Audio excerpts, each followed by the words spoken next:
Fatima and her family have just moved from Madrid to this rural village in the Avila region in Spain. Until recently, she was living in her mother's small apartment with her partner and their 7 children.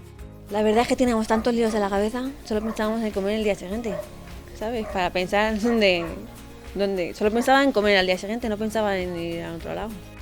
Thanks to a charity that helps struggling families, her partner found work in the building trade, and they started a new life in the countryside.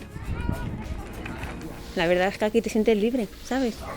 Y ahora mi pareja está trabajando, pues puedes pensar qué vas a hacer el mes que viene, ¿sabes? Tienes un sueldo fijo, el alcalde te ayuda, tiene un huerto, te trae comida para los conejos, los animales, en todo lo que puede te ayuda.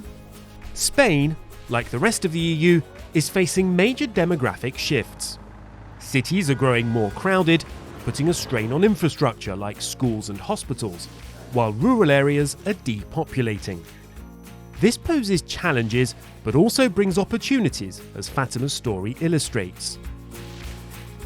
MEPs are calling for an EU-wide strategy. În general, populațiile se mută ca urmare a faptului că își doresc o viață mai bună. În acest context, este foarte important pentru noi ca și responsabili politici de a identifica mecanismele prin care aceste persoane să rămână mai departe în zonele în care acestea s-au născut, pentru că altfel asistăm la niște dezechilibre majore la nivelul Uniunii Europene sub aspect demografic. MEPs believe that simple and flexible solutions can help encourage people to move to or stay in depopulating regions.